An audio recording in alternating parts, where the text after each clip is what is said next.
Okay, so here I'm going to show you how to achieve these various style of images I'm asking you to create. And the HDR and the panoramic are actually done kind of in the same area. You go to the File tab and go to Automate.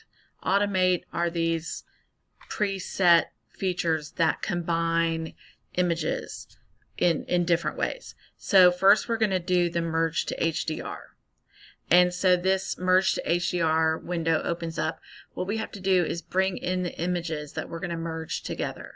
So I browse my computer and I find the images and click on the ones I want to merge. I accidentally made copies of those. I'm not even sure how I did that, but I'm skipping those. And I have the three images, the original three images I want to merge. I click OK. And I allow the software to do its business. It takes about a minute or so.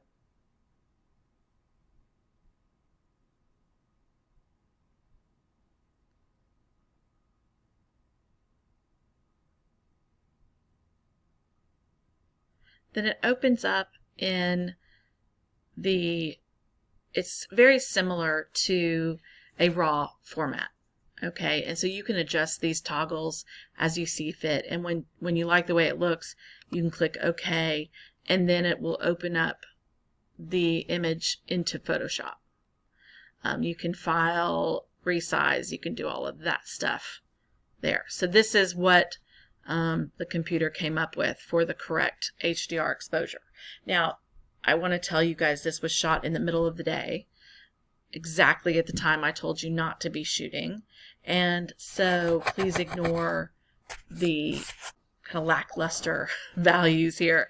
Hopefully you'll be shooting during that golden hour and your results will be more dynamic, more interesting too. This is just at the end of my haul at Cape Fear, just looking out the window and across the street. So not the most, an interesting view, but I just wanted to show you how you did it. So just to show you again, for HDR, File, Automate, then down to Merge to HDR. Bring the images in, browse the computer, click OK.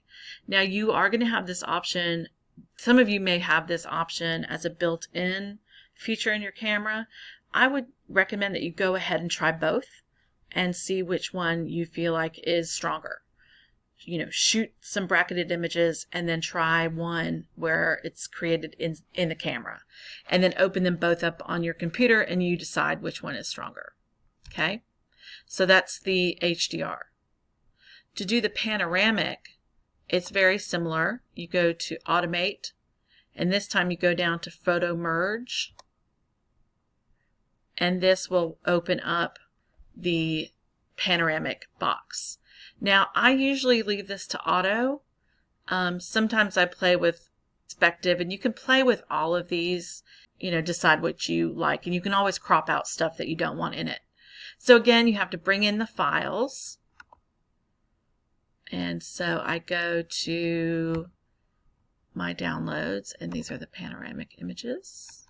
I'll just start to collect them. These are very old, but they'll work. And so they will populate here.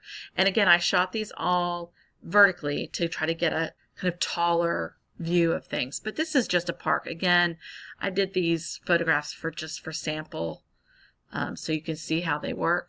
Once you have them all, in that box, you just click OK and let the software do the building for you. If you want to look at your layers down here, you can kind of see what's happening as they are all kind of being stitched together. So if you overlap each image by about a third, a quarter to a third, then everything should kind of line up pretty well. And so this is what you get. This was actually a straight path. So similar to that one image in the subway where I'm showing you more than a 180 view. So you can crop this out and make the corners clean if you want. Just crop till there's no little checkerboard. come in as much or as little as you want, and then double click, and then there we have it. You can see sometimes, depending upon, oh yeah, right here, let's zoom in here. Depending upon your image, you see how these wires don't match up? I could crop that out, or I could try to fix it, or I could just clone it out. See what happens. See what kind of things you get. I don't see, there's another little kind of incorrection right there. I'm not so worried about these, but if you were to continue on and do these more and more, you'd have to get everything really precise. That's kind of the trick. But again, very simple. Just File, Automate, right? So we already use the contact sheet as something we make. And now we have HDR and Panoramic made from separate images.